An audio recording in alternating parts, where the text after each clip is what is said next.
How's your body? How's your heart? I hope that you're doing well. Welcome and/or welcome back to my channel. Thank you so much for being here. Today we are doing my January book haul. For those of y'all who don't know, I roll a D12 every month to determine how many books I can buy in said month. In the month of January, I rolled a 12 so I can buy 12 books. Now, hear me out, hear me out. We're gonna talk about 15 books right now, okay?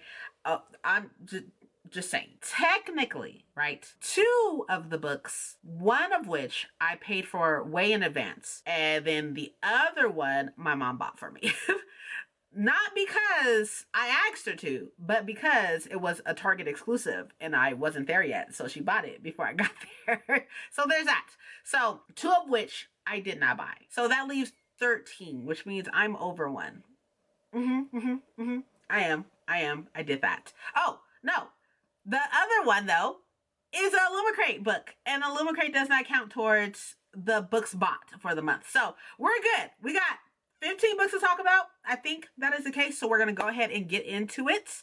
So I hope you're comfortable. And let's talk books. Yes. The first book I'm going to talk about is Spy Family Volume 13. So this book, actually, I had no idea was out. I was just walking around Barnes & Noble. I was like, hey, hello? Hi, hello? Why are you here? And I didn't know. I now have officially 1 through 13. I've read up to 6, I think. So I definitely need to do a reread and finish out up to 13. I don't know how many more there's going to be. And I'm pretty sure y'all all know what Spy Family is about, so I won't go into it. But I'm super excited to have this. And I can't wait to have like a very nice, like cozy weekend, right? Before the heat comes. A cozy weekend where I can just read these. Oh. You know, it'd be really nice if I like left and maybe went to the beach and got like a little beach house or something. Oh, imagine. Anyways, I can't wait to read this is a point. The next book I'm going to talk about is God of Malice by Rena Kent. So this is the first book in this series. And the only reason why I bought this because I saw a book talker before TikTok got banned and came back, of course. But I saw a book talker talk about this and I was like, I was thinking it had something to do with the gods. Because each one of them is like God of something or whatever. So I was like, oh, it has something to do with gods. And it's like a dark romance and such. It's not. There's no gods in here. As far as I know of, there's no gods in here. But I'm really excited to read this. Also, there was something going on with Rena Kent recently. I don't remember what it was. I don't remember. But either way it goes, I'm really excited to read this. And the book talker that was talking about this made this sound super good.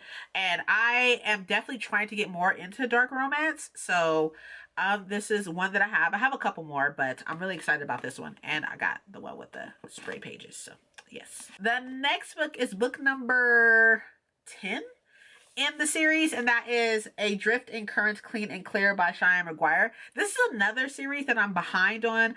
I was saying that I read up to like book like 5 or 6 or something. I read up to book 7. So I literally only have 8, 9, and 10 to read. But this is another series that I would love to do like a little cozy weekend away and just read these because they're all very short and everything. So I'm really excited to read this. I'm really excited to catch up with them. I think one comes out every year. I don't know how many are left to go, but either way it goes, I will buy them when they come out. And I'm really excited to read this one as well. And the other 2 that I haven't read yet. I want to read those 2, obviously. The next book is a book that is actually on my February TBR. So if you would like to check that out, I will link that down below and up top.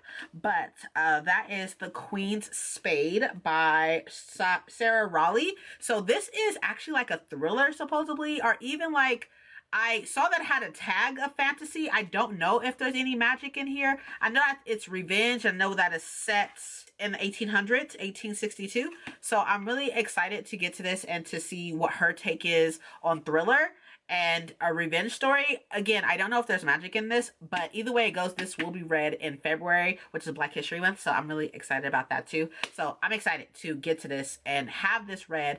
And this is me staying on top of my new releases and books that I'm buying. I try every month to read a book that I bought the previous month. I bought this in January, so I'll be reading it in February. The next book I'm going to talk about, let's see what was funny about this, is I have this book already as an ebook.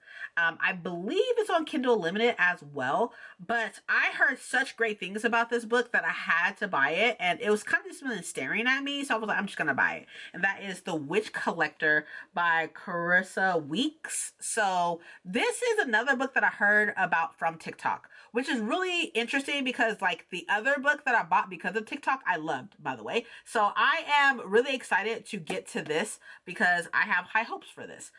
It says on the front, a Witch Walker novel. So this is the first one in that novel.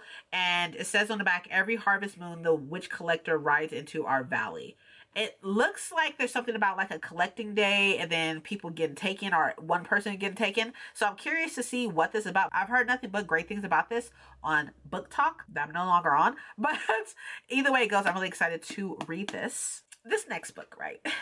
This next book, I have it as an arc. Right? I started reading it, but I never finished it, which is all bad. But I did start it, and I really liked it. It's a dark academia, and there are gods in this one, though. Like, the Greek gods, I believe, are in this one. And that is The Tale of Kor, and this is by Amanda L. Not even going to try that. I'm going to put it right there so you can see it.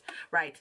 But this is the first book in the Fruit of Life and Death. So, this is a dark academia book, but she does go into the underworld to help the gods that are dying or something of the case. I didn't get that far into it. I just got to like the first like maybe 30, 40 pages, and it was her going in class and her talking to professors and the professors teaching stuff, which to me is like the core of dark academia. There's like this dark, eerie feeling in the school because there's like this mysterious guy and all that good stuff. But either way it goes, I'm really excited to have a physical copy of it. And I'm very thankful that I got the e-arc of it, but it's upsetting I didn't read it. But either way it goes though, I have it physically now and I'm excited to read it because if you know anything about me, you know I love me a dark academia book. So yes. The next book I believe is the last book I need to talk about of the books that I bought because of TikTok.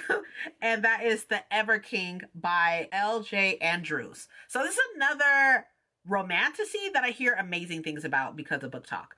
I am going down this hole of buying these books. Like I'll screenshot them and then I'll go through my screenshots and be like, oh, I need to buy that because I just hear about it on Book Talk and be like, I'm obsessed with what they're saying. So I'm going to buy it. And you know what? I'm going to give Book Talk its flowers in this case because Book Talk is the one that put me on Heavenly Bodies and bomb. So I have nothing but high standards for these Book Talk books. Probably should not because they also put Colleen Hoover on pedestals and I'm not with that shit. But either way it goes, I'm excited to read this one. I don't know anything about it besides I think it's like a pirate book, I think, maybe. But it says at the top, they stole his crown, so he stole their daughter. So, say less. Say less. Next, we have a Waterstones exclusive of a new book by an author I read from before, and that is Immortal by Su Lin Tan, who wrote Daughter of the Moon Goddess, which was really good. I have not read the second one yet. I really need to. Okay, I say really good. It was good. It was fine. Really good, probably not, but it was good. It didn't have like the impact I wanted it to have, but it was still good, right? This is set in the same world as that. I believe I may need to read the second one in that duology before getting to this. And if that's the case, that's fine, because I definitely will. But on the back it says, to win the gods of war support was wise. To fall in love with him would ruin me. And I love these Spade pages, as always. Beautiful. So, yeah. I got this from Waterstones, and I'm excited to read it. Next, we have the Illumicrate book for January. I did not and will not be getting the February book for Illumicrate, but I did get the January one, and that is Water Moon by Samantha Soto. Samantha Soto, not going to try to butcher your last name. I got you. I'm not going to do you like that. But this is gorgeous, and this is some type of fantasy, and I think it has something to do with like pawn shops. If I'm going off of what the little note says by the author, it has something to do with pawn shops or something of the case. But this is beautiful. It has beautiful Spade pages, and I'm looking forward to this. If I'm not mistaken, somebody wanted this, I think. One of my friends wanted this, maybe? Or was it the other one? No, it was the other one. It was the other one. A friend wanted the other one that I need to read. But, yeah, I'm looking forward to this. I am doing something very special with my Illumicrate books for 2024, not 2025. I need to stay on top of my 2025 Illumicrate books. How? I don't know. If you have an idea, let me know. But I have no idea how I'm going to do that. We'll figure it out. We'll figure it out together. Next, we have The Legend of Meneka, I believe. And I'm not going to butcher your name. So I'm just going to show the cover, which is gorgeous. Which thank me later, you know. But this is based off of, I want to say it's Hindu mythology. Yes, it is. Okay, so it says this author weaves a luscious, exhilarating fantasy inspired by one of the most famous romances in Hindu mythology. A celestial dancer is tasked with seducing a human sage, but when she finds herself falling in love with her mark, she will be forced to choose between duty and desire. This is literally a beautiful book, and it's not very long, so maybe I can get to this soon, hopefully, so it's just not just sitting on my shelves looking gorgeous like this, you know. Next we have Witchcraft for Wayward Girls by Grady Hendrix. I literally I don't think I've read a Grady Hendrix book, maybe one. Actually lies. If he wrote, it looks like a IKEA catalog. I can see the book in my head. Horror Store. If he wrote Horror Store, I read that. It was fine, right? It was fine. There's like slight possession in it though, and I'm not with it. But I literally have so many of his books that I need to fucking read. So I bought this. This is the Waterstone signed exclusive edition. It has blood on the pages, which I love, obsessed. This one is about a set back in the day where girls who were pregnant and like not wedded or not married, they were sent off to, like, you know, save the family from shame and stuff like that. There's some stuff going on in this house filled with girls in that same predicament type of thing, as far as I know.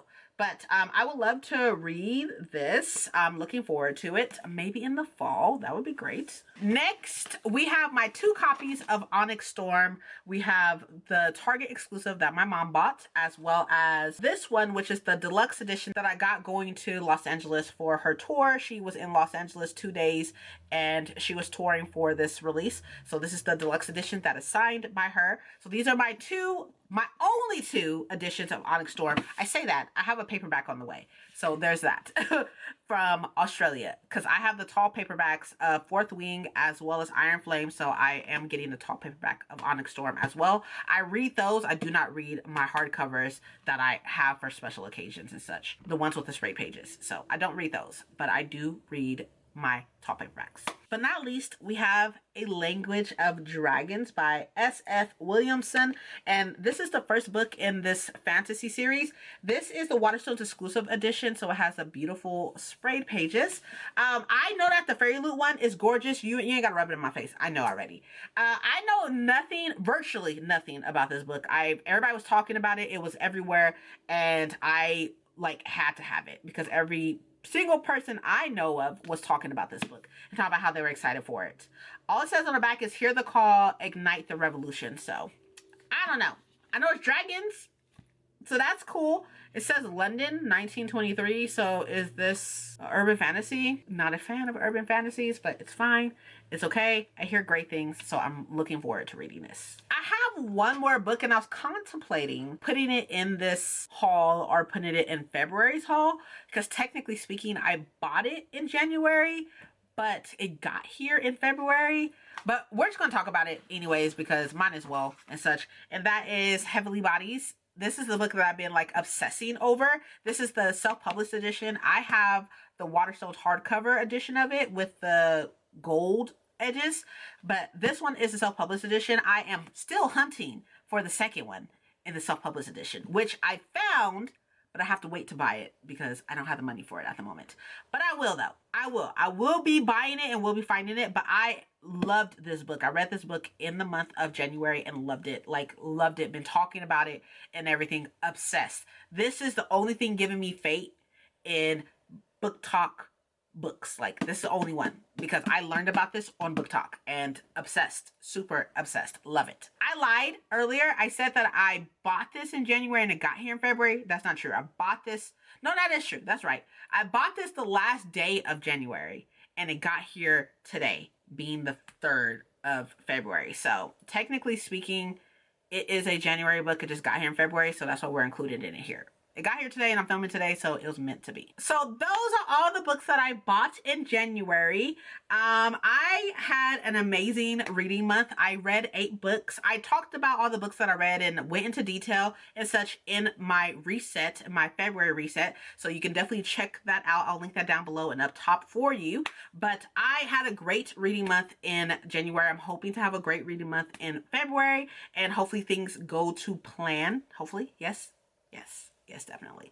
Let me know the amount of books that you bought in January. Let me know if you're looking forward to anything in February. And also, please have a wonderful, wonderful Black History Month, because we cannot forget that it's Black History Month in the States, at least. If you don't have anything to say, you don't have anything to comment or whatever the case may be, you are welcome to put just an emoji down there. Totally fine with me. I ain't got no problem with that. I would definitely comment back with an emoji because I got you and I appreciate you. Thank you so much for watching and being here. I love you. Okay, cool. Bye.